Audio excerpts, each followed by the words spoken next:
Hello, everyone. Welcome to Nails and Beauty Talk. I am your host, ASIATHABIRD. Today, I have a very special guest with us today. She's a CND Ambassador, nail artist, as well as salon owner. Please welcome Tamara Dilullo. Hello, Tamara. Welcome to the show. Hello. Now there would be like the loud clapping sounds, right? Yeah, applause. Yeah. Because finally, we're doing this interview, right? Yeah. Finally, it's been a long time coming. Yeah. Yeah. Yeah. So in terms of, I want to kick off this interview by asking, like, where are you originally from and how did you get started in the nail industry? Well, I am from Montreal, Quebec, Canada. I'm born here. I'm born and raised. But my nail journey, I would say, well, I really got into nails. You want to know how I got into nails, right, Asia? This is a fun story. Okay. So growing up as a kid, we lived in an apartment complex. It was a huge place. And there was like 6 different apartments that we had in our family. So we're talking like aunts, my grandma, like various family members. And so growing up as a kid, I always loved painting nails. That nail polish, everything to do with nails was like, just particularly nails was really like my thing. So I had this little like tin, like the cookie tins. Right. And I put inside all of my fancy nail polish, and my mom really supported that. And I would go around and she would send me from apartment to the next, just painting everyone's nails in my family. And then in my teens, me and my mom worked a lot. And so through high school, that was our time to connect. So every second Thursday, we'd go to our local salon and we would do our nails. My mom was a retired model. So for her, everything to do with beauty was always really important. And the freedom of expression and art, So from a very young age, we loved nail art. And I got my first airbrush because I would keep asking for designs, and that was not happening unless it was like a palm tree or a butterfly or something. And, I wanted Wu-Tang nails. So, so my mom was like, well, let's hook that up. So, I was doing things like freehand with nail polish and acrylic paint and things like that. I was doing it for all my friends. And so when I got my airbrush, I started doing that. Then I started doing a little bit of acrylics because back then we were into acrylics. And as I got older, I was lucky enough to have a job that permitted me to travel quite a bit.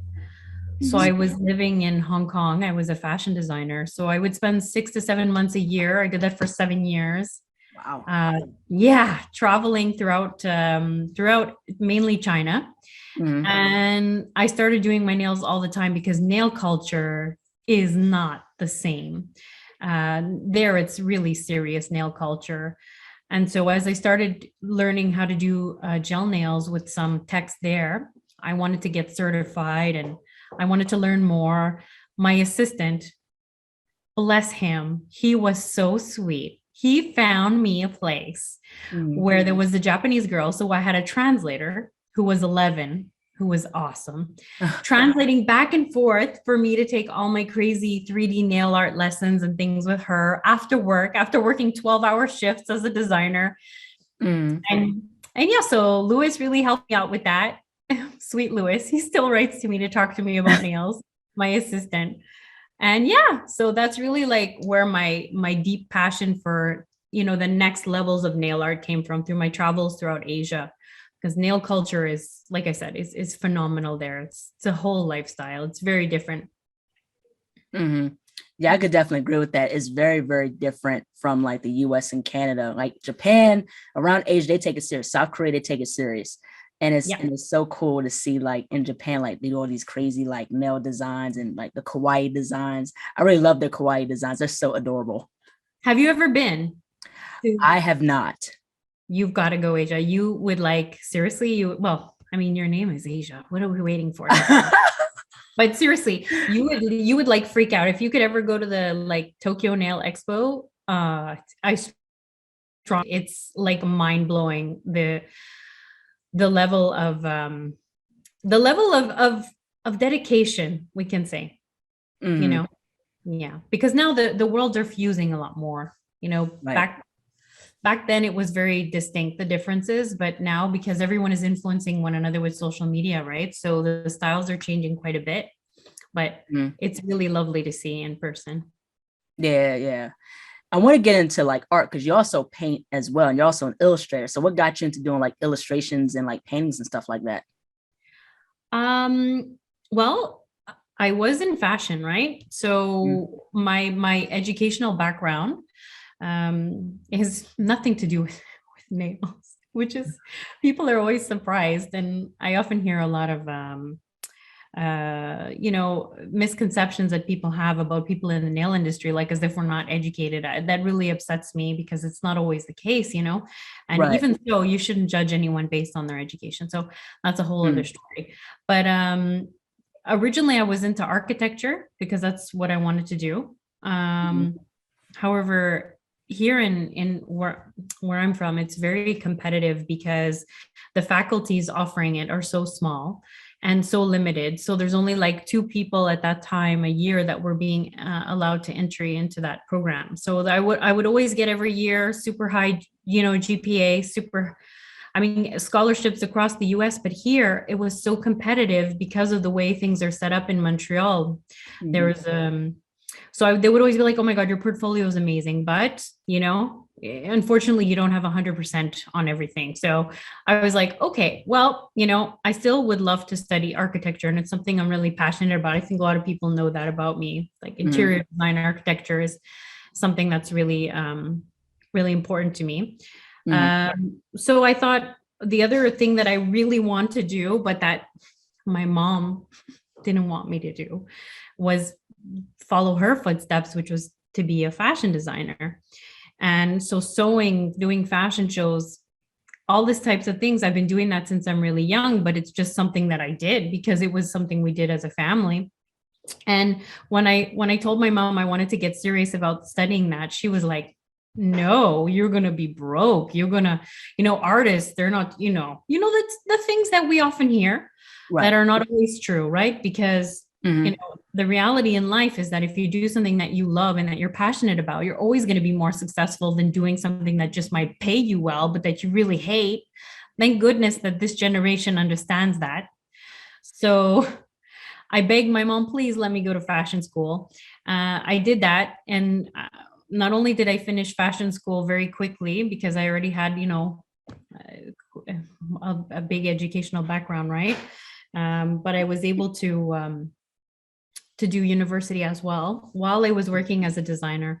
So I was working, not recommended, full time Mhm. while doing my university degree in fine arts. Mhm. So I love art. I love illustration. I was really specializing at the time in portraits. That's what I was into, hyper realism and fashion illustration. I did a lot of work as an illustrator as well, on the side when I was designing. So that's definitely where it comes from. A lot of people ask me, oh, but it's like, where do you get your artistic ability from? I'm sure like you, it comes from a young age. My Right. dad was a commercial illustrator. My mom was always drawing. My parents would have paint battles. You know, it's not a normal household. Right. Yeah, yeah. I like how we have like those certain things in common. Like we're into fashion, we're into nail, we're into like art. We're both illustrators. That's really, really amazing. Now, who would you consider to be like your favorite contemporary artist or nail artist or both? Oh, there's so many artists that I love. Like there's so many. Like I love Kahinda Wiley. Like I love what. Oh my Mm. goodness! Like one of my faves of all time.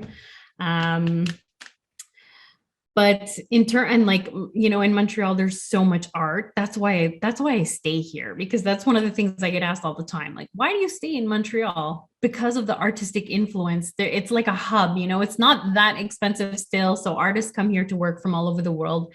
Mm. um, so we're exposed to art all the time. In terms of nail art though, that's a good question. I don't necessarily like when people are just like repeating or like photocopying kind of like designs. In other words, taking other people's art and then, because that's not, if you're a trained artist, right, and you can observe properly, almost anyone can do that if they practice hard enough. Right. Then you need to apply, the nail knowledge and the nail technology into the artistic application, of course. So like know how to use what brands of, gel polish or gel paint, or, how to mix your media to make it so that it will last. That's a whole other thing, right? Because that comes with experience, because you can do a masterpiece on nails, but if it only lasts a day on your client, you're not going to look very professional, right? So I think that in terms of nail influences, let me think.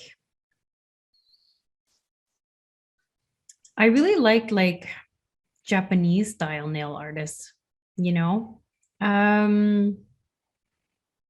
Matsuda. Do you know Yoko Matsuda? I do not.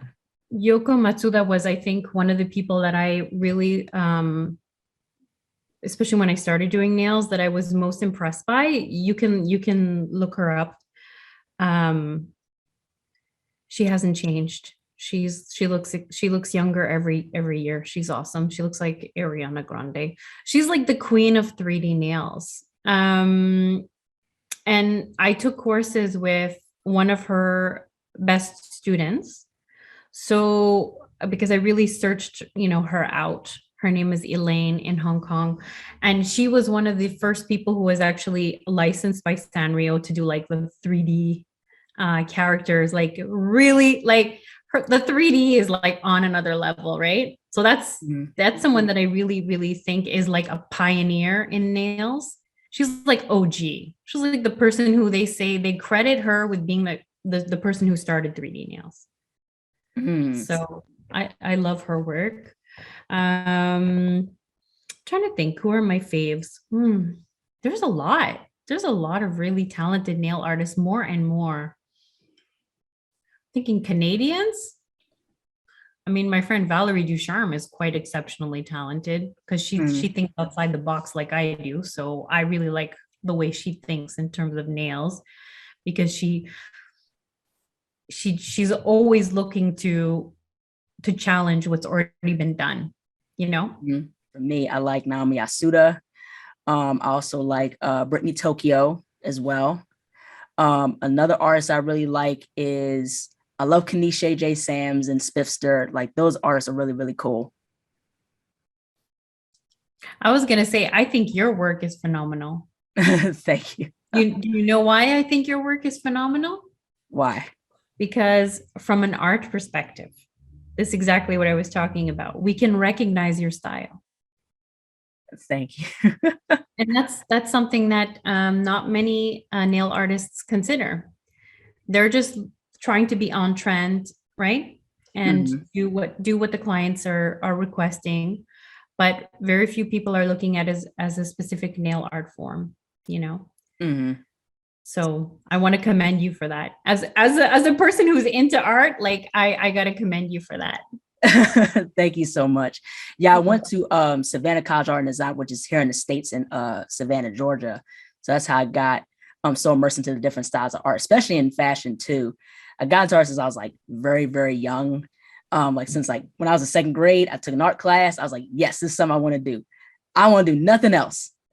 So that was the thing. And then in high school, of course, I took cosmetology courses and I got my cosmetology license. So I'm a licensed cosmetologist that focuses on nails. So that's amazing on my end. So in terms of salon ownership, so you own a salon called Candy Nail Bar, which I find the name very, very cool. So what has been your experience owning your own nail salon? Wow, that's a deep question, because I opened here in 2009. So we're going on like 12, 13 years. And it's weird because it doesn't even feel like it's been that long. Sometimes I'm like, it feels like I opened yesterday, because it keeps you going, Right. It's like every every day there could be some new kind of challenge or a new situation that you have to adapt to, especially in the last few years. It's been really challenging, to say the least, because Quebec, where I'm from, we have, some of the most intense protocols, right? Health protocols throughout COVID. So it's been special. Listen, I was like a pioneer in my city, probably in the country. I'm lucky enough to have won several awards and bursaries and things like this from the city. I've even got the Chamber of Commerce, like honors and things like that for the business plan that I came up with, which is quite great considering like I didn't study business. This is something that came naturally to me, right? Right. The concept here was very unique. We wanted to really do something that I think really set trends. We wanted to do something that was focusing on nail art. And I remember in the beginning, I had a consultant working with me who told me I was out of my mind, that we shouldn't be considering nail art like it wasn't something that was that important. Like we should be focusing on like, very basic services, do as many services as possible, do services that pay better, like not nails, as we all know. And I was like, no, I'm like, this is my vision. And I just went with it. Asia, like I went with it. Like there was like no fear. And I think that entrepreneurial spirit and that belief in oneself can really take you very, very far in life. My mom always told me, like, there's nobody going to follow you around and cheerlead for you. You got to do that for yourself. Before I opened the salon, I had a completely different attitude.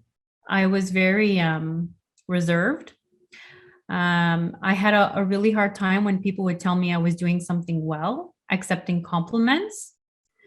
And I learned over the years that you need to be able to really promote yourself, have confidence in what you're doing, be able to present yourself and present your ideas. And if you can present your ideas in a beautiful way with excitement and happiness and that joy that you share with your customers, your clients, your guests, whatever the trending word is to call them, you will be successful. You'll be successful, especially as a team. If you can hold it down as a team, you're going to be even better. And that's one thing that made me a little bit sad throughout these last few years, is that people's attitudes have changed a lot. People have become a little bit more individualistic and like sort of like egocentric in a way. It's good that you think of yourself, and it's good to prioritize, your mental well-being and your growth and all these things. I'm down with that. But right, the salon has traditionally been a place where you go to connect with other people, right? Right. And that's one of the nicest things about it. And we don't want to lose that. So we're working hard to keep it, to keep the vibes where they should be, Yeah. I definitely agree with you. And funny enough, like my dad always told me, like, stick with your team. Like no one is successful without their team. Like they always have a team. They always give credit to their family, to their producers, managers, and things like that. You look at the Oscars, the Grammys, the VMAs, any, award show you can think of, and I always credit my parents for, molding me into the person that I am, because of them, I wouldn't be here today. So that's the thing. So always credit the people that have, made you the person that you've became. Yeah. Yeah. So I can definitely agree with that wholeheartedly. Now, in terms of the nail education system, so I want to get into that a little bit. So how would you describe the nail education within Canada? It's sort of unique. It's not at all like in the US where you have your different state boards. We have the different provinces. However, I think there's only 3 provinces right now that are actually giving you any sort of limitations or, guidelines on what certifications you actually need to be a professional nail pro or a nail tech, which is something that we're actually working on, because it results in there being sort of like a very difficult kind. It's like if you're starting off as a nail, you want to start your career as a nail pro. You're sort of move towards the like I guess how you have cosmetology, we have like the esthetician programs or the diplomas to become an esthetician. Most of the time there's really not much time that's allocated to the actual learning or practice of nails, and you're not learning all the techniques, that's for sure.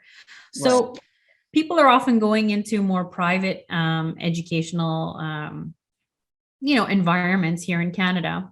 And because there are no restrictions or rules, well, it can vary a lot, the education that you can receive. So it makes it quite hard. So my strong recommendation to anyone who's starting off in Canada would be to really research, ask questions, don't be shy, speak to other nail pros that you admire and ask them, where did they learn? And most of the time when people ask you that question, they're really excited to talk about it, because it's controversial, right? In a way in Canada, because there's no real rules. It's like the wild, wild west of education. And yet at the same time, I think that you can agree, Asia, that we've got some exceptionally talented nail pros from Canada. So what do I think? I think that the fact that there are kind of like less rules kind of make us a little bit more rebellious, kind of make us really focus, right? Because we're not being forced to take a huge career degree when we get into nails. Anybody can walk in and say they do nails. So I had a girl last week say she could come and work for me because she watched her nail tech do her nails for so many years. She said, I could do that. I thought, oh, okay, this is interesting. But yeah, so really research. Ask the right questions. Make sure that you're getting something that is more educational values versus just selling of products. Because a lot of places and distributors, so on and so forth, they want to sell products and then they're giving you a little, education, but it's more, based on the sales of products versus actual acquisition of knowledge and important things like hygiene and right how to actually execute those services, theory, the anatomy, and all the other things that we need to know as nail pros. These are things that I didn't know when I started off. You know what I mean? Yeah. And then I took the effort to learn, but in my certifications prior to opening the salon, no one had ever discussed those things with me. They would be like, oh, come and do a nail test, come and buy some products. Oh, you're fantastic. Here's your certification. That's not, you know what I mean? That's not an actual, a valid certification. So yeah, there's really a problem here, especially I would say in Quebec, because we don't have any rules. Yeah, that's kind of a little bit like how it is with the US. Like there's a little bit of like, there should be some more improvements within the whole state board in terms of nail education or just cosmetology education in general. Because like how I said, like I got my cosmetology license by taking cosmetology courses in high school, but it was only like a small sector of nails to learn. So even when you learn that small sector, you're still not learning enough. So even before I jumped into cosmetology classes in my high school, I learned a lot of stuff, learned the ropes on my own, look at YouTube and stuff like that. So, it's kind of like, it has to be improved a lot, especially in the realm of nails. Yeah. And that's the thing is that like, the amount of education that you can get right now online for free, even like you said, like YouTube and stuff like that. When I started doing nails, there was none of that. So yes, these types of resources, they're free and they're very valuable, but they will never replace the guidance or the actual practical training that you get with someone like myself, who's, been doing nails for like 15, 20 years, teaching you, how to hold the actual tool that you're using so that you're not, because, we're doing nails on other humans. It's not just doing nails on tips, right? We're working on other humans. So this is a big, big part of what we do. And I think that that's something that I think it's sort of being neglected in many ways, or it's being used in ways that are more like, for sometimes sales-based versus actual. I can tell you that like here in the salon, since when I opened, I recall spending thousands and thousands of dollars to have my team trained and saying to myself, you know, I know that I can train perhaps better because it all depends on, having nail knowledge is one thing, Asia. Being Right. able to communicate, critique, motivate, mentor people is a whole other thing. Okay. It's something that I learned a lot with CND when I did my boot camp with them. And it's something that they continue to help us understand how to become better communicators and better educators. But that it's two very, very different things. So I can say that the girls that not even girls, there's been guys. I've even had my my boyfriend, my brother-in-law, they worked for me and they were some of the best people. It's awesome to see people's reactions, huh? These awesome tatted guys doing nails, they were more booked than everyone else, but yeah, they also got good tips. We won't talk about that. So, but yeah, no, I like training people. Like I love, because I like encouraging people. I know how to critique because I learned that in art school, right? And so there's ways to really become a great educator and a great facilitator. And over the years, I've trained.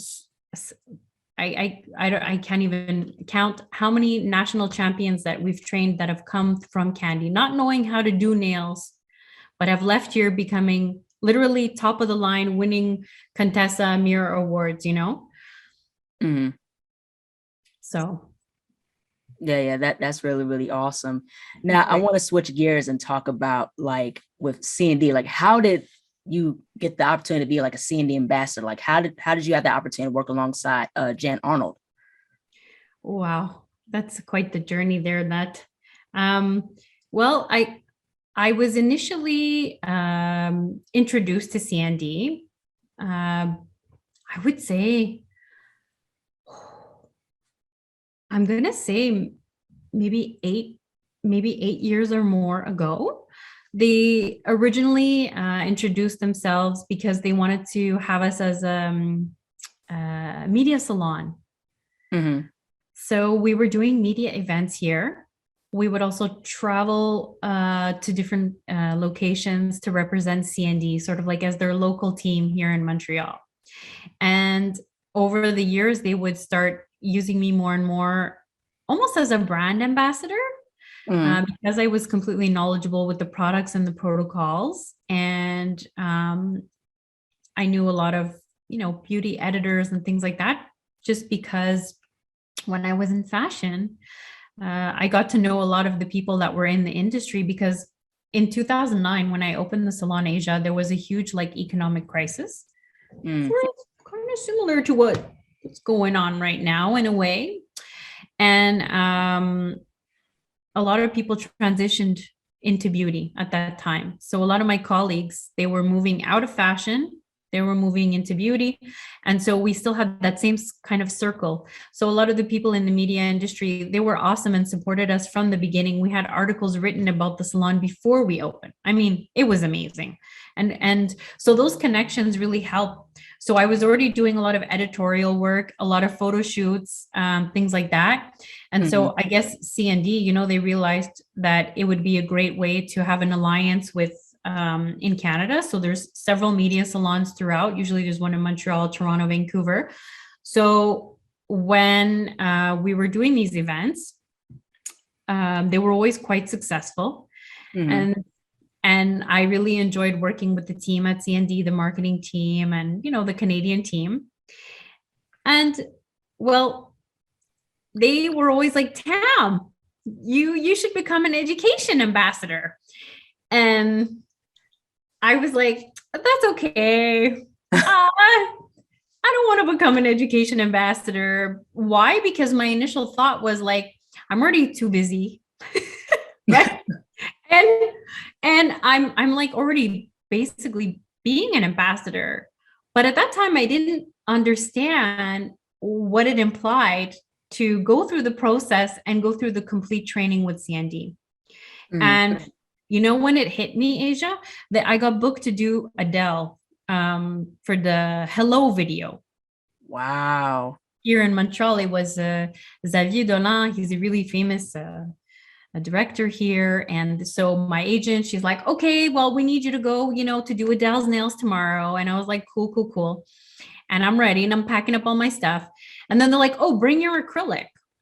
And I was like, I haven't done acrylic in like, I don't know how many years, because from the get-go, I've always been doing gel here at the salon.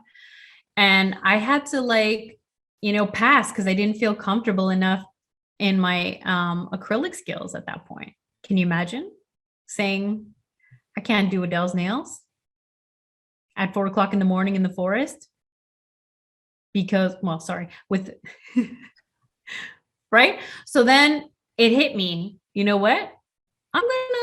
I'm gonna do this training because I'm gonna learn all of the different products that CND has. And that way my competencies and my skills will be on another level. I'm gonna bring up my skills.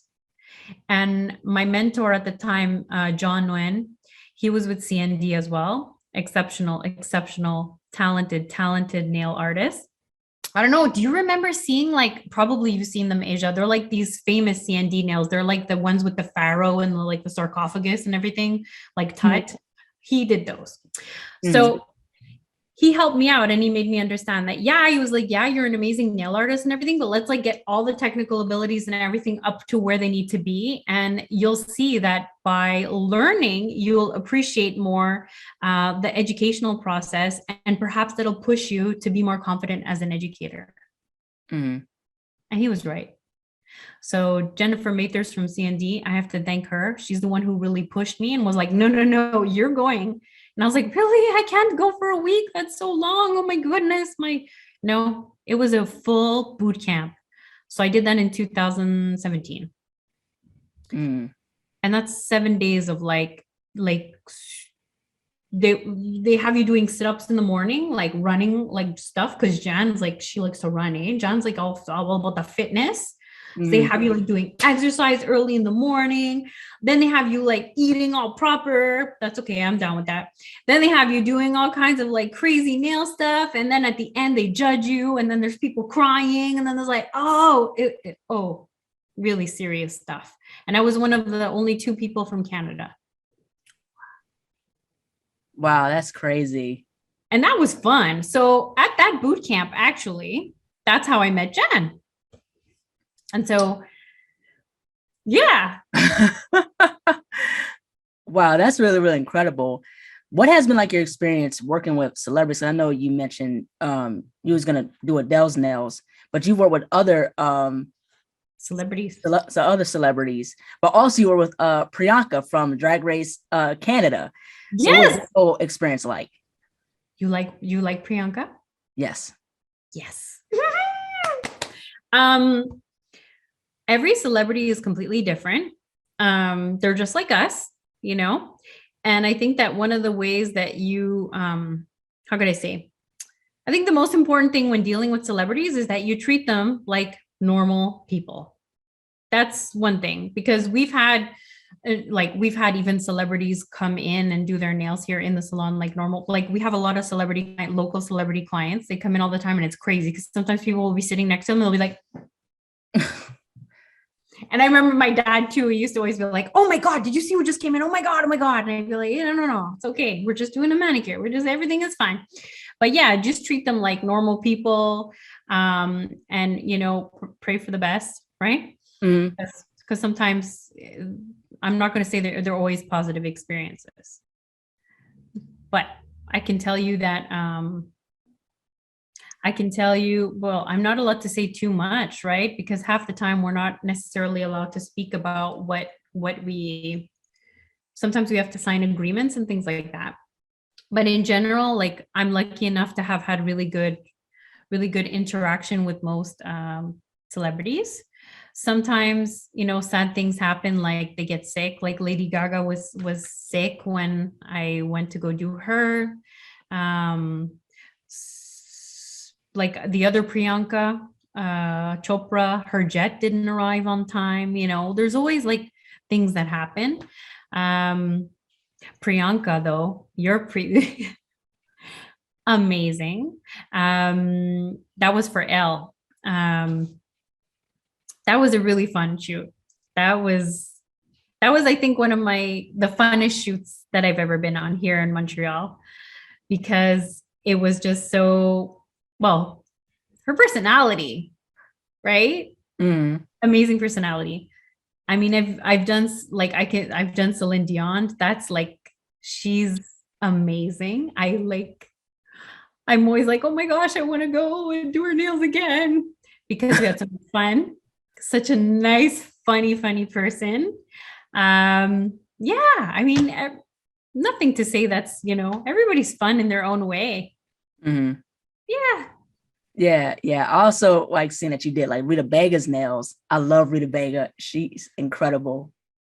It's crazy that you know all these people, because my assistant that works with me, Bruna, she's super cute, but she's really active in the community. And so she's friends with everyone. And so lots of times she's the one who's like, oh, I have this person that's going to be in this show and this show. And she's the one who hooks me up with all that, because she's like at every show. She's like the biggest fan. There's a huge community. So here in Montreal. Yeah. That's the thing, because I've been a big fan of Drag Race since like season 1, since it first aired. And I've met like Raja. I met Aja. Yeah, like it's really, really cool, like to see them like in person. It's really amazing.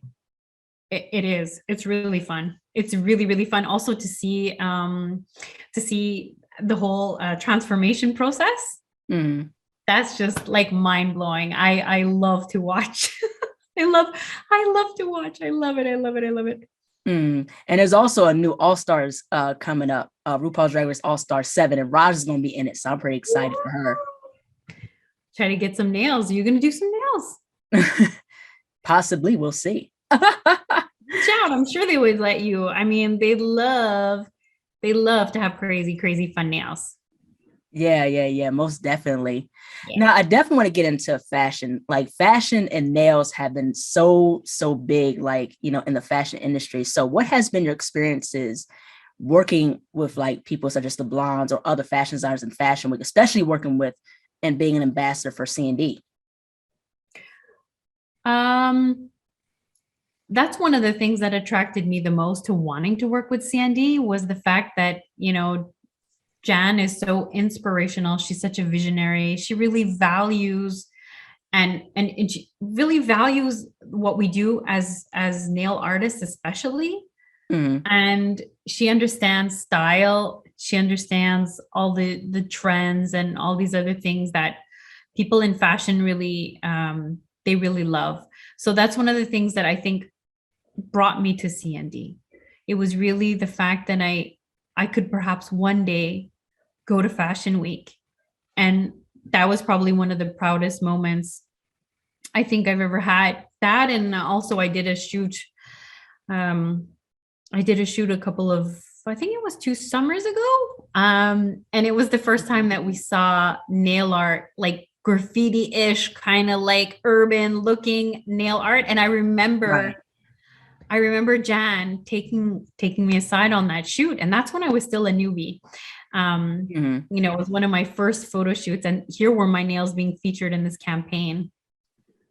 And she pulled me aside and she said, do you see what's happening there on the screen? Do you see what's happening? And I thought, oh no, I did something wrong. I was all nervous. Like, oh no, is something, oh no, oh, did I use a color that wasn't approved? I don't know, And she's like, do you see it? And I go, yes. And she goes, this has got to be one of my favorite images that we've ever captured for my brand.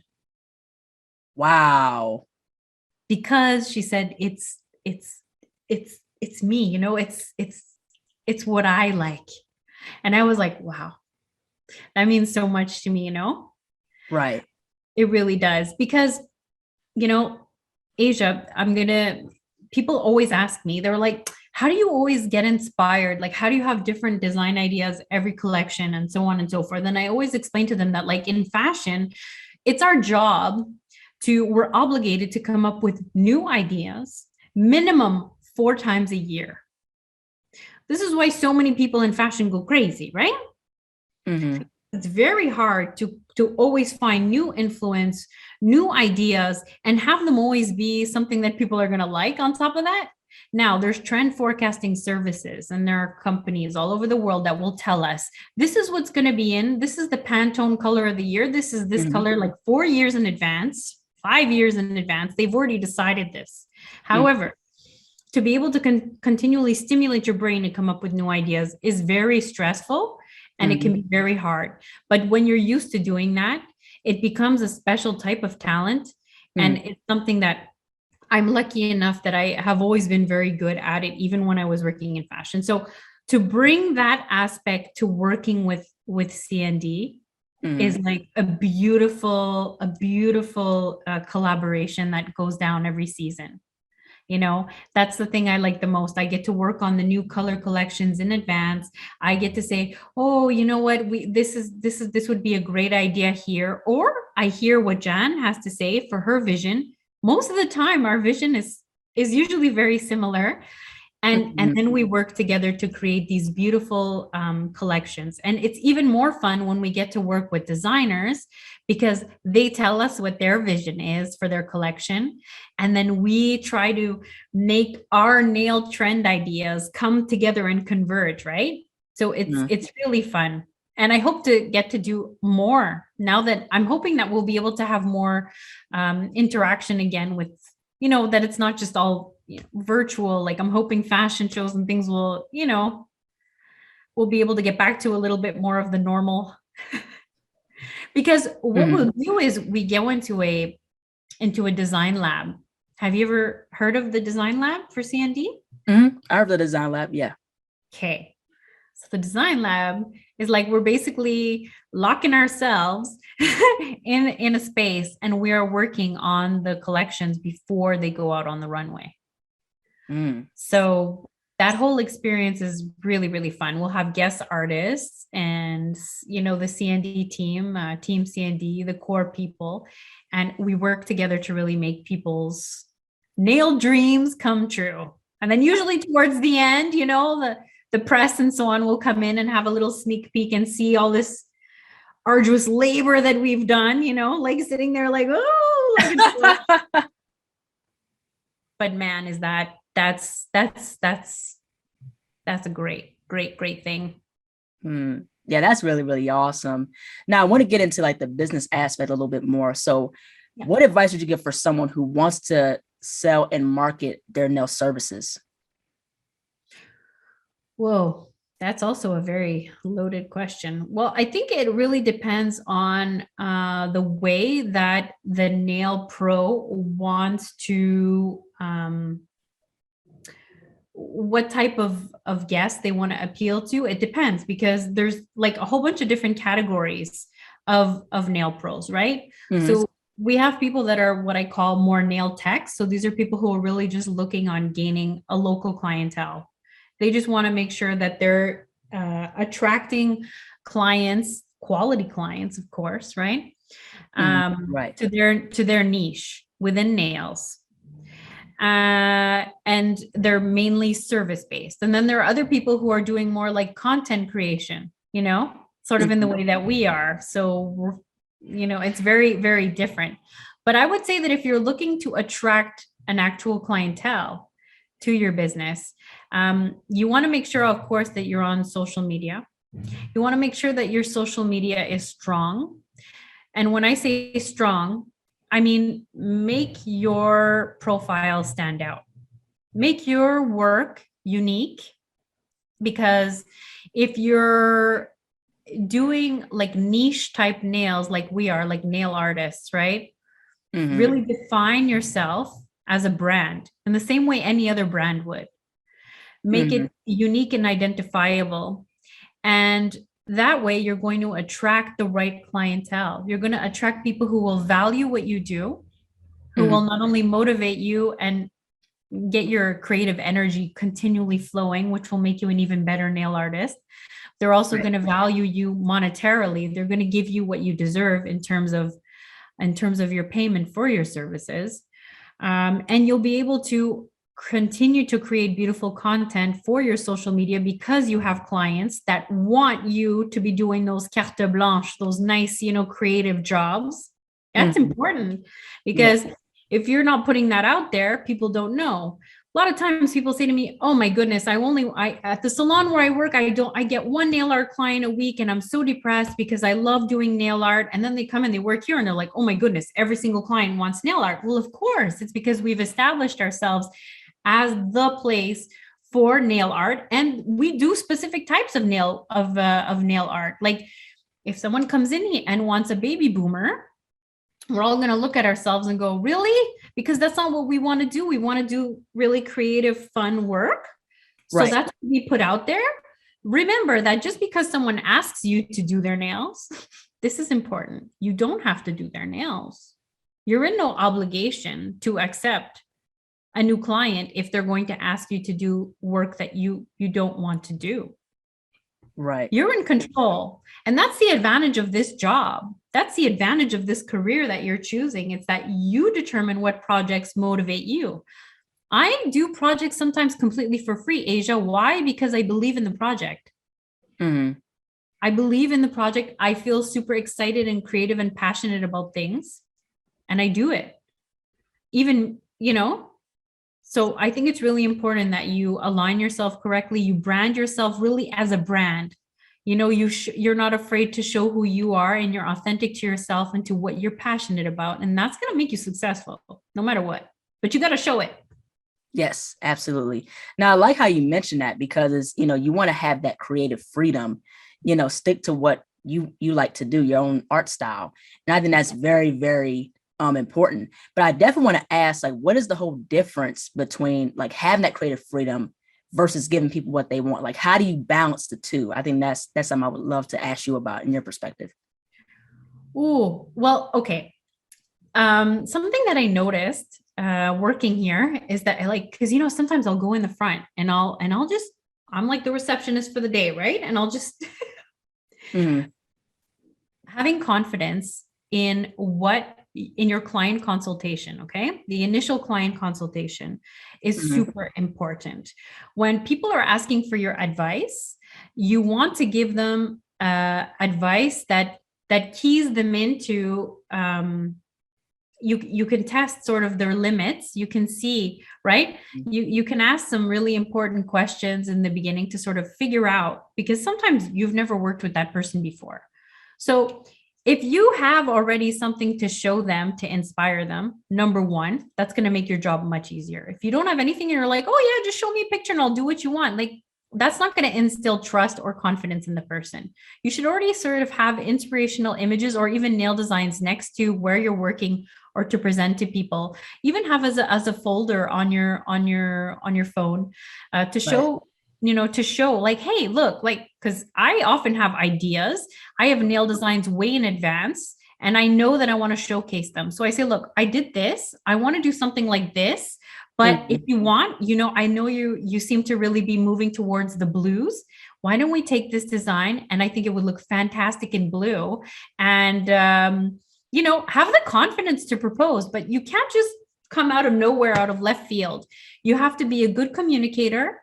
You have to take in the essential information from your guest to really translate that into your vision. It's a two-way street.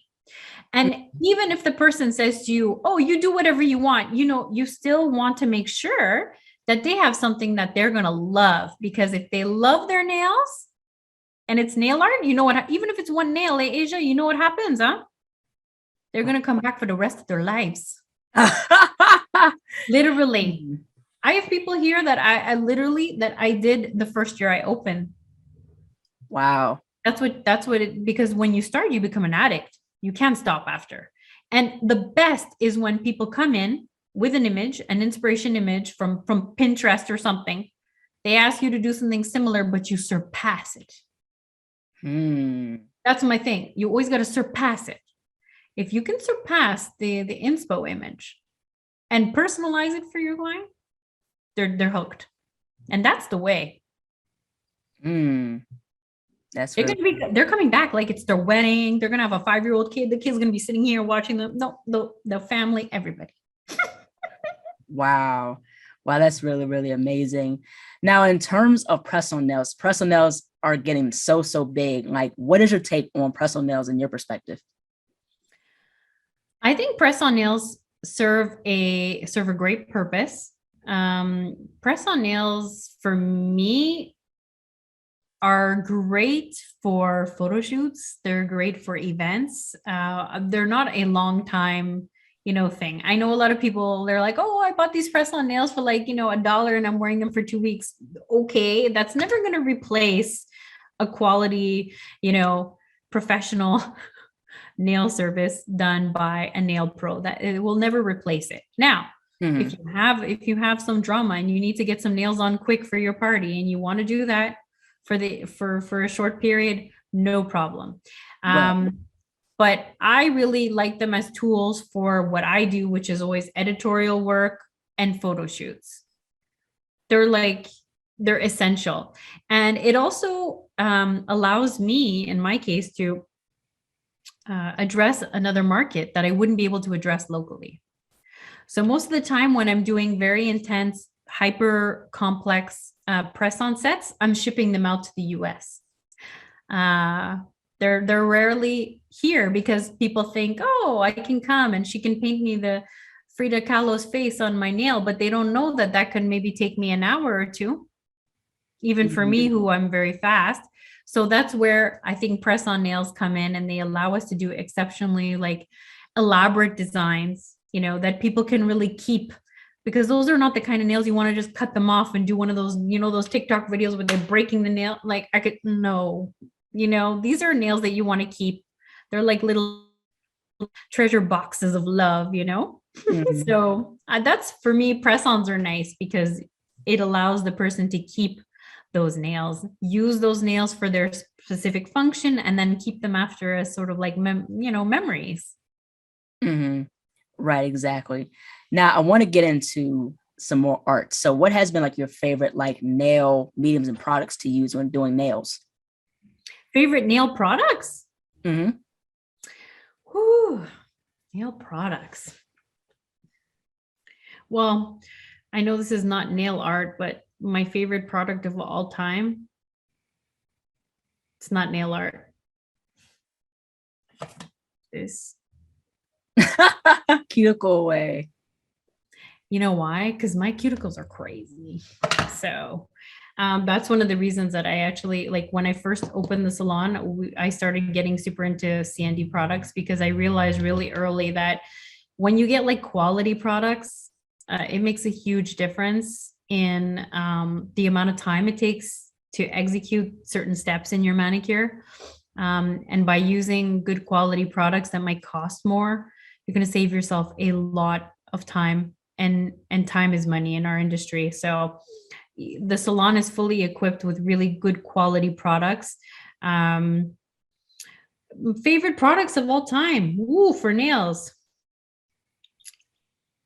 I mean, I love shellac as a core product. I like it because it's easy to come off, and the variety of colors. But I think that I'm like a brush hoarder, Asia. Japanese, like also like Japanese and Korean nail products I'm super into. I'm always testing, I'm always playing with different, like, paints, and um even like different gel paints, palettes, anything to do with like improving nail art, I'm down for. But yeah, I would say brushes is probably where I do the most damage in my budget. Mm. Japanese nail brushes. Ooh, yeah. How about you? Yeah, I'm a nail brush person. I'm also like into like gouache. I'm also into like acrylic paint. I'm into gel paint as well. But yeah, I'm like a illustrator and an artist, so I'm into like doing like acrylic paint, and like with the whole thing when I competed in Nail Olympia, the 10 nail flat art box designs Yeah. I did. That's all out of acrylic paint. Just paint with acrylic paint. Well, look, acrylic paint is like, how could I say? like there's so many advantages to using acrylic paint and then gel paint. And then like even lately I've been challenging myself to do a lot of stuff with like just regular polish, like Vinylux, like back in the day. But each have their like advantages, their unique advantages, right? Even like watercolors is super nice on a matted out nail. There's Right. lots of ways you can use gouache, even like micron pens, you know. Right. You can use micron pens if it's matted out, really, really cool, do really nice stuff. You just need to wait for it to dry before you smear your top coat all over it, right? Yeah, So exactly. much tragedy. Ooh. But yeah, but I mean, I believe in experimenting and having fun.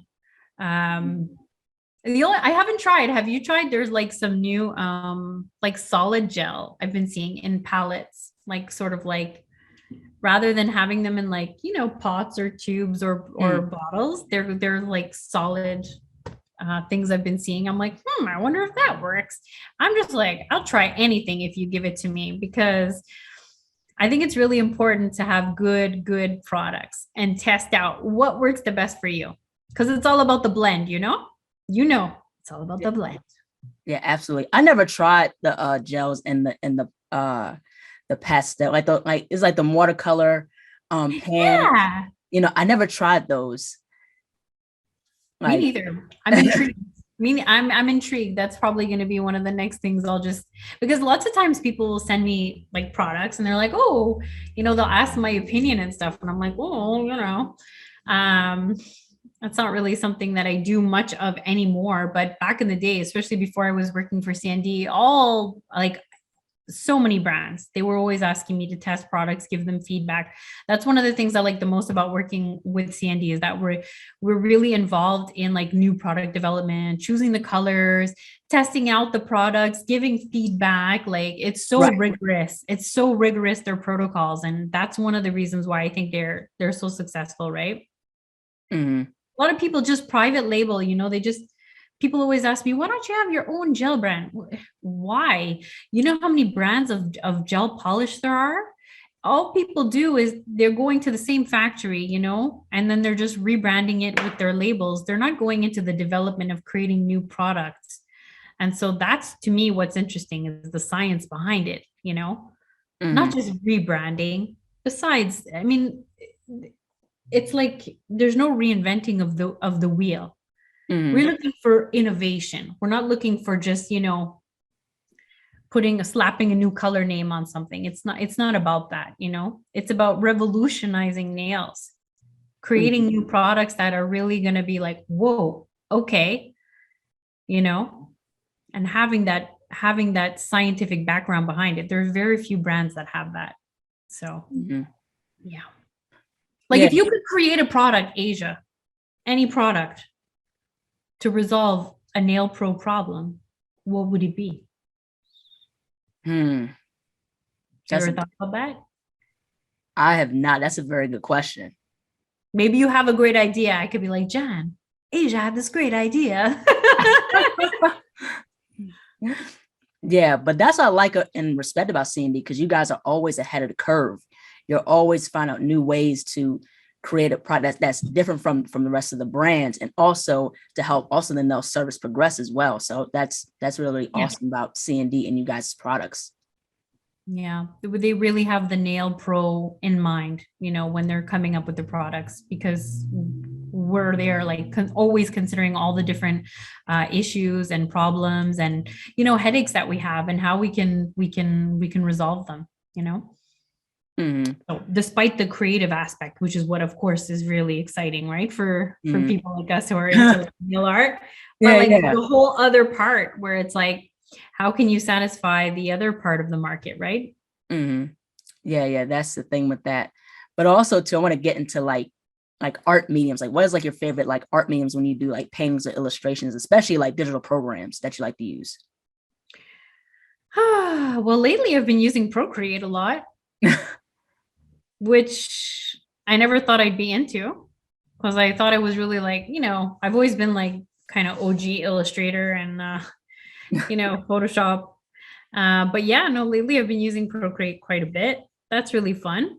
In terms of painting, like real painting, like real painting. I guess digital painting is not real painting, but it's because, I remember very well when I would do realistic paintings, or I would do illustration, or I would mix illustration with realism. When I was in university in art school, the teachers were really not happy with that. They were not into realism. They were like, no, there was a guy who was like drawing like hamburgers, like in abstract shapes. And he was like number one. And then here I am spending like, my life creating this most beautiful picture of like painting of a chola that was like super good, and they'd be like, what is this? Like, why did you paint a chola on a bandana and gesso the thing? Like, it's really well done, but like, what's the point? And then I would talk about the point and I'd be able to express it really well. But this dude with the abstract hamburgers was like, and then that's when the distinction between commercial art, illustration versus actual real art. And that's one of the things I like the most right now, is that literally all types of forms of art right now are just being valued for what they are. Like there's NFTs, there's all kinds of stuff. Like nobody's questioning the value right now of, okay, just because this was physically done on an actual canvas, that it's actually art. And that's what's amazing about nail art, is that we're stepping into another level of nail art as well. Right? When I started, people would ask me questions like, why would you spend so much time painting that on a nail? That seems like a waste of time. And now, like where we are 15 years later, people are starting to value really what we're doing as a whole art form. So like, yeah, this idea that like, I never want to say anything like to make anyone think that I would demean any type of art. Like digital art is not a valid type of art. All types of art, like photography, all these things are all arts. But one of the things I used to love doing, and I still think is really cool, is because of my fashion background, I like to paint on fabric. So I used to like specifically cut out areas on different types of fabrics and sort of like play on the notions and the associations that we have with that type of either texture or the historic background of different types of fabrics, different types of prints, there's like a really big context there. So that's one of the things I like to do. And I also like to mix, like high and low. So that's, I think, why I like urban art. I like collage elements and things like that.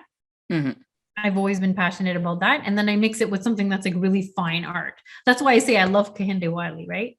It's like, yeah, his work is absolutely great. I love his work. He has clothes. Did you see? He has merch and clothes. Amazing. Oh no, I haven't seen it. Yeah, but his work is absolutely phenomenal. And I'm the same way. I like to paint on fabric as well. I'm working on a leather jacket that I'm painting right now. So, it's good. It's gonna look very, very cool. But this is like one of the jackets I custom designed like when I was in college.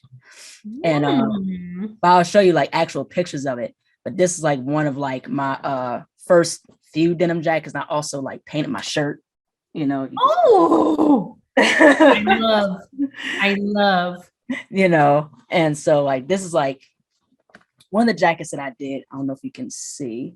Oh, it's so cute. Yeah, and it's like the back of it. I love it. Yeah, so I like bleach dyed it, and I just like used like color dye and just painted it. So I should show you what I have in my office, because I have like a big canvas that I did like in my office that it's just sitting there. But people are always like, oh my goodness, where did you purchase this? I was like, oh, yeah. But it's like on linen, I'll show it to you after. Yeah. But I like how, the possibilities with art is absolutely endless. It's really, really cool. And like how you said with NFTs, I'm getting into the research of that as well. Yeah. Like NFTs are getting big, and, the metaverse and, crypto, Web3. Who is it that created nail NFTs? Have you seen that? I'm not sure. I know Gracie J from the editorial Nail is doing like NFTs. Yes. But I think there's some nail imagery in it too. And I think that's awesome. That's like a great idea. Yeah. Absolutely. I definitely agree with that. Now, in terms of the nail industry, from how you first got into it to now, what is something that you would like to see in the nail industry, and how has the nail industry progressed? Well, the nail industry, that's a good question, Asia.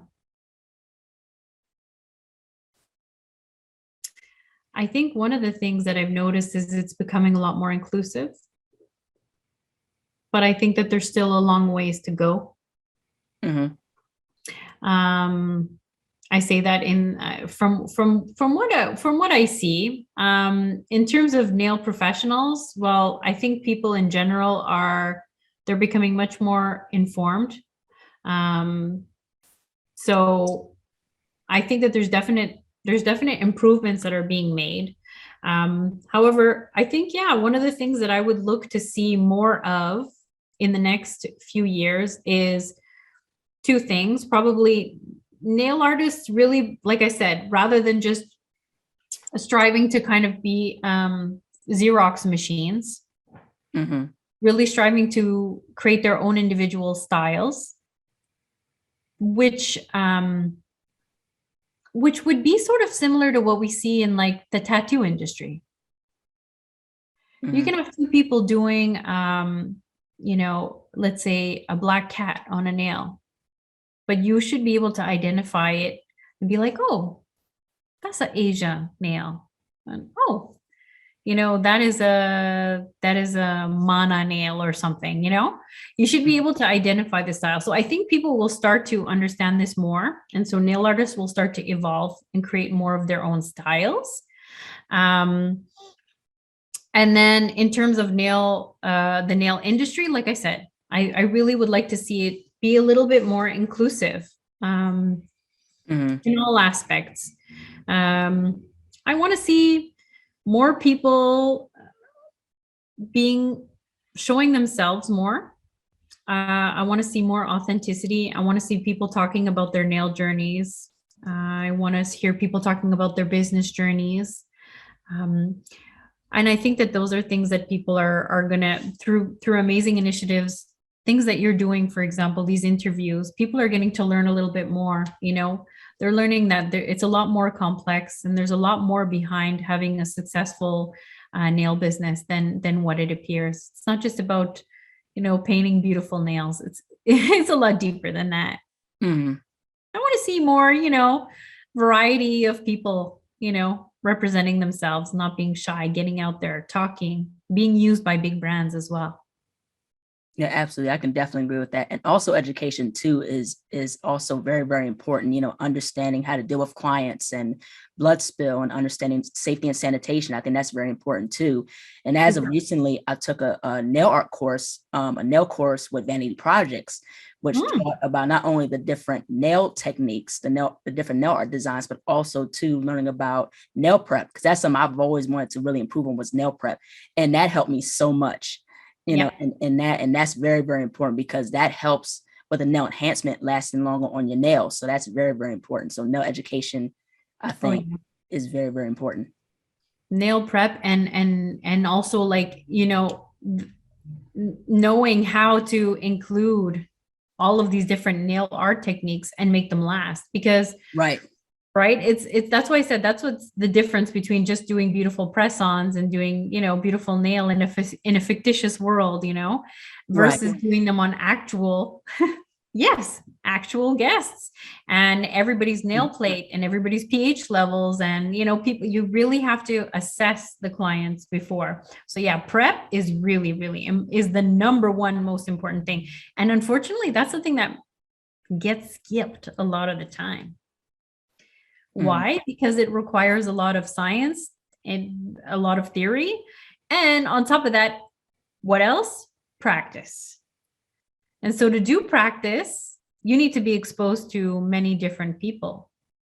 You Mhm. can't just practice on yourself. Right. Right. So when I started doing nails, I mean, I was always doing my own nails. And I say that's really when you can tell that someone's become a nail professional, when they can execute better services on someone else than on themselves. Mhm. And that's the main difference, right? Yeah, absolutely. I worked in a spa during my last year in college, so I understood the different types of nail plates and, work with different clients. So that's something you have to really be exposed to. Yeah, That's the thing. So you understand people, you get to connect with people and take care of people. That's what we do, is take care of people and do our best to make people happy. that's right.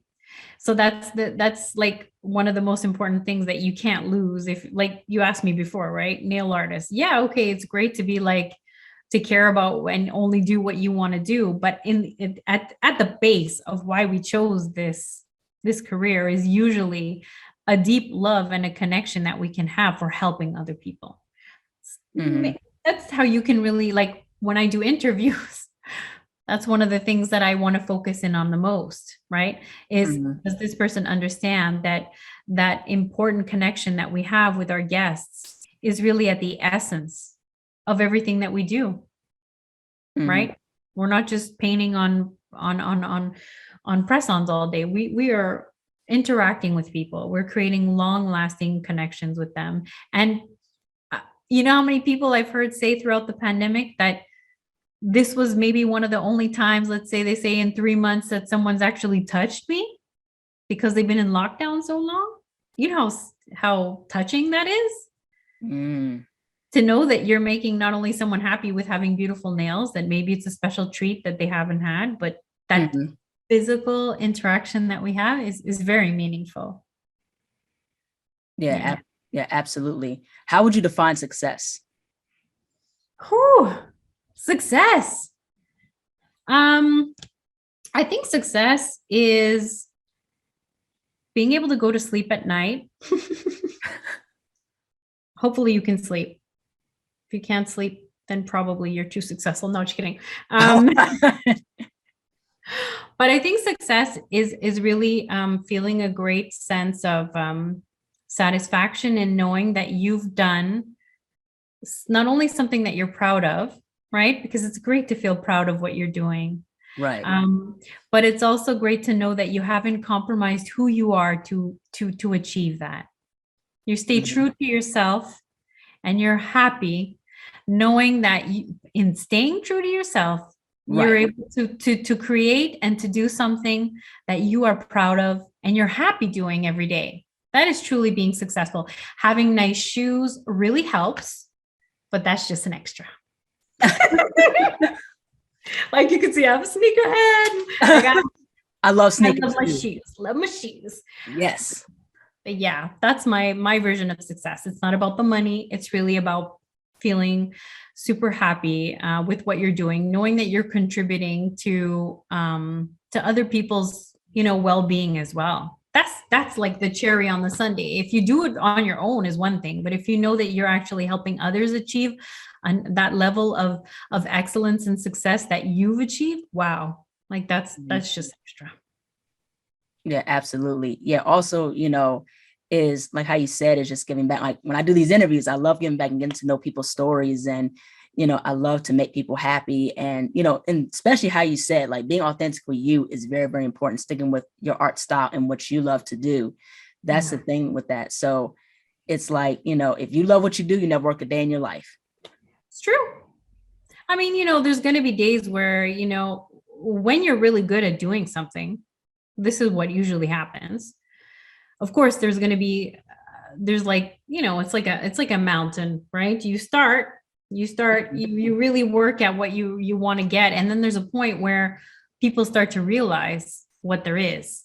They realize the little gem that they have. And Mhm. then there's going to be a point where maybe you're going to feel overwhelmed. And that's what I hear a lot of people, especially in nails, right? There's a point where you're like overbooked, you don't know how to handle it, you're trying to figure it out, and you realize you're just one person. And this is the Mhm. main challenge with nails, is that being one person, you can't necessarily scale what you're doing. You can't clone yourself, and people want you, right? Your clients, they like you, they want you. And so people often, they get very overwhelmed at a certain stage in their career, and that's sort of like in their nail career, that's where they kind of like plateau. Mhm. And that is when important decisions need to be made, because often you get overwhelmed. You start working those 12, 14-hour days trying to keep up, right? Right. because you want to make people happy, you want to be successful. Right. You were told that you shouldn't, you want to make people happy in the essence, right? That's what it is. But then there's a point where you realize different ways to sort of spread the love even more, and start either doing education or creating content and doing things to really help the community, the nail community. And so that's a beautiful thing. And I try to help as many people as possible achieve those goals, and growth. Yeah, absolutely. And also, I like how you touched on the aspect of mental health, because I believe that's definitely important. And I'm a big support and advocate for that, because mental health is extremely important. Self-care is important. And sometimes it's a good thing to take a step back and slow down and not take on so much or spread yourself too thin. And that's how you overwork yourself. So, in order to maintain that passion or that work ethic, you definitely have to take care of yourself in the process of being successful. Asia, 2 years after, I would say 2 years after I opened my salon, I did an event, and it was an outdoor event at a fashion event, and the lighting wasn't so hot. Not gonna lie, the lighting wasn't great. We did the best we could, but the problem was that I had like 2 or 3 girls call in sick, and so that desire that I had to promote my business and to stay there and do the lineup. Literally, there was lines of people, and there were express manicures were popping them out, add a little nail art, give me a coffee, go. Like literally, it was like, like ladies were freaking out if like in the line. It was crazy. But that desire that I had to push myself landed me with a retinal detachment. Ended up going blind, literally in one eye, needing massive surgery from pushing. And the fact that I can see is a miracle. The fact that I can see anything. I still have long-term issues because of that. So my strong word of advice is always to people to really remember to think of yourself. And because that desire that we have to please others or even please ourselves, because we're being unrealistic with our expectations of ourselves. I'm a Virgo, so I do this. You gotta really keep your priorities straight. You really have to think about yourself. There's nothing, there was no manicure in the world that was worth what I had to go through as a result of straining my eyes to that point. Yeah. So just remember to stay safe at all times. Do what you need to do to take care of yourself. For sure. Yeah. Use good lights. Use good lights. Yes, good lights. Yes, that's very, very important. Now, how would you define your impact in the nail community?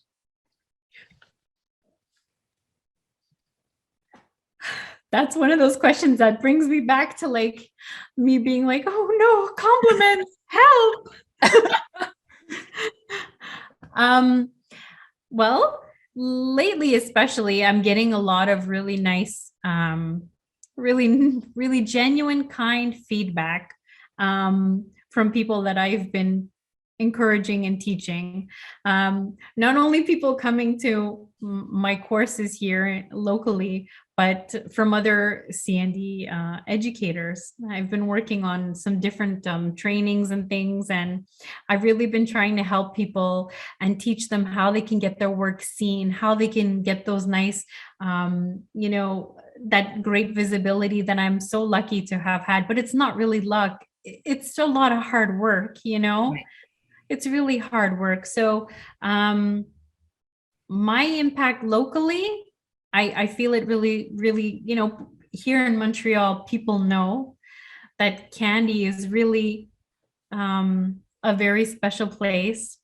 They come here with their families. They come here when they have special occasions.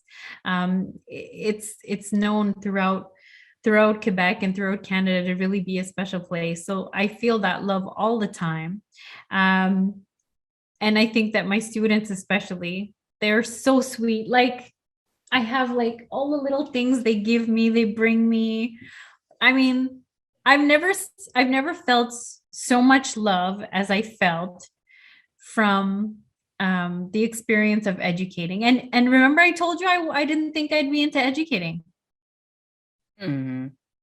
And that's when you realize that, you know, there's a huge difference. And I say this all the time. When I'm teaching, people are coming to me and then they write me love letters after because they've enjoyed the experience so much when I'm sharing my knowledge about nails. And there's nothing more validating and more, you know, it's like it's a beautiful feeling. But sometimes when you're sharing that exact same info with clients in customer service, you get hung up on. Right. And isn't that a difference? So that's why I say educating is like another level, you know. It's really very different from the day-to-day of having a salon and or having a staff that sometimes are not appreciative of your education, whereas Right. it's totally different, you know. So Mm-hmm. one of the things we really try to do here is really when we bring in people onto the team, want to make sure that they're open and they want to learn, that they're like ready to absorb and enjoy and stay committed and loyal with us, you know. Mm-hmm. Yeah, so I think that impact wise, I think I'm just starting to really feel the impact, but I get so much love and makes me feel so great about what I'm doing, and it makes me want to do even more. Mm-hmm. Last but not least, where can people find you on social media and how can people support your business? On social media, two different accounts. So there is at Candy Nail Bar, and that is my salon here in Montreal. It's not just local. We have so many followers from, you know, even especially in the US. We were just looking at our insights the other day and we were shocked by how many people are following us that are not actually local. So Candy Nail Bar on Instagram. We also have the same TikTok. So Candy Nail Bar on TikTok. We really need some love on TikTok because we got to push that up a little bit. And then there's my account. So that's Tamara Dilullo. That's a really complicated Italian name. I'm sorry. There's 3 L's in my name. So yeah, Tamara Dilullo on Instagram. And the TikTok, I'm just using one account. And you know what, Asia? It was really hard in the beginning. Well, in the beginning, a few years back. Speaking of social media, my agents, they were like, okay, why don't you have your own Instagram? Why don't you have your own profiles and all this stuff? Right? Because for such a long time, Candy Nail Bar was me. Right. So I had to like kind of like break them apart. And this is what I'm talking about. We only started really seeing success when we started showing our faces, talking about the people behind who are doing the nails, talking about our values. And that's Right. in both instances, the salon as well as on my personal. So yeah, I really strongly recommend that if you all are just, you know, using a cute name that isn't representative of who you are, you're not showing yourself. It's really important that you show who is behind your brand. You know, people will connect even stronger, and it'll definitely improve your social standing for sure. Mm-hmm. Yeah, absolutely. Well, thank you so much, Tamara, for jumping onto the show. And also thank you so much for your support when I was competing in TNA. And, you know, I love how you was rooting for me. I love your work. Your work is absolutely amazing. And keep in touch. Thank you so much. I will. Thank you so much, Asia, for having me. You are most welcome. Take care. Bye. Bye-bye. Hello, everyone. Thank you so much for watching. Please like, comment, share, and subscribe to the channel. Be sure to click the bell for notifications. Also, follow me on my social media platforms and visit my website, ASIATHABIRD.com, and be on the lookout for more interviews to come very soon. Take care and stay beautiful.